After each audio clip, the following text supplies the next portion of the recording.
In this session we're going to look at the latch control parameter of the Logic Pro Arpeggiator.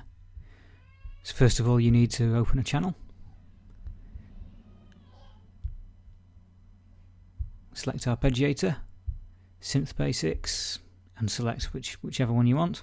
I'm going to select Vintage Computer here. Now open up the Arpeggiator. Now what the latch actually does is when it's off, it doesn't do anything. When it's on, it enables the arpeggio to run without the need for you to hold down the keys on your keyboard. And the behaviour is determined with a latch pop-up menu. So you can see here you've got a mode, and you've got reset, transpose, etc. So I'll take you through each one by one.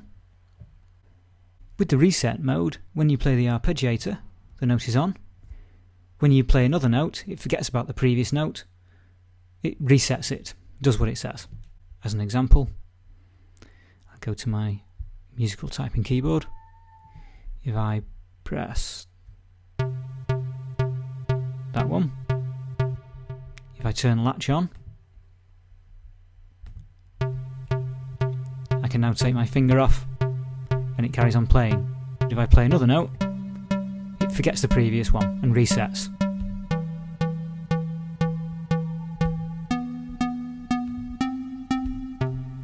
Turn latch off, and it turns off. The next latch mode is the transpose mode.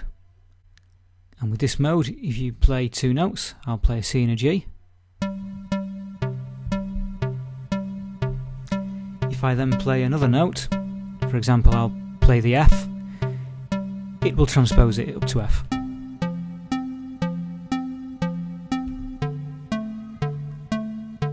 If I press the C, it'll transpose it back to the original.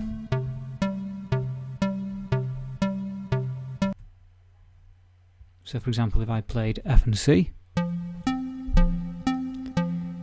and then I press the C, it takes the F down to the C, 1, 2, 3, 4, 5 semitones, and it takes the C down 5 semitones, 1, 2, 3, 4, 5, down to the G. So the next latch mode is gated transpose, and with this one, the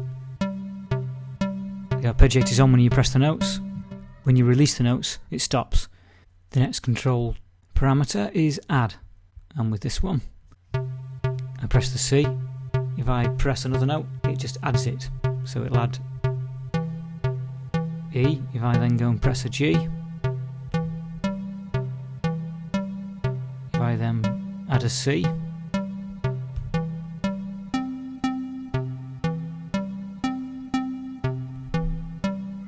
the next latch control parameter is add temporarily. So this is very similar to add, except if I press the C, if I then press the G, it will only do it temporarily while it's held down. So if I release that, it stops. So if I could play an E and a G,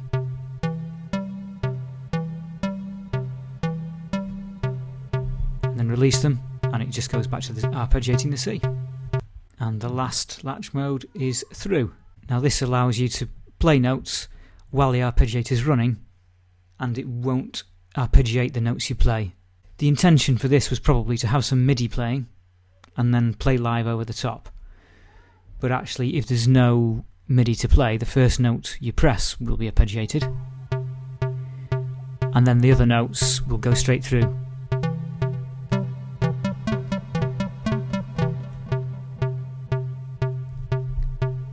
So that's it, simple.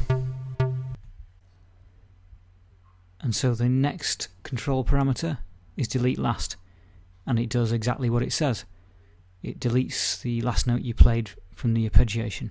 So if I press C, and then I add E, and then I add G, if I delete last, the last note I played was G, so it just removes the G. Press it again and it will remove the E. Press it again, and it's removed all the notes. Press the C again, press the D, press the G, press the C, delete the top C, delete the G, delete the E, and delete the C, and there's no notes left. And the next control parameter is clear, and again that does exactly what it says. So if I press C,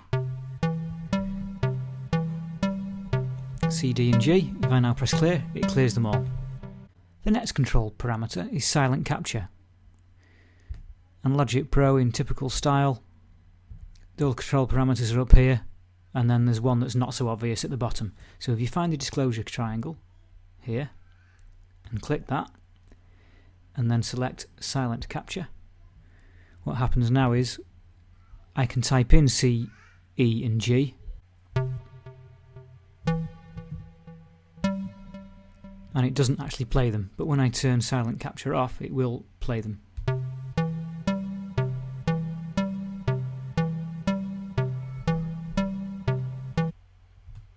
And that's it. Simple.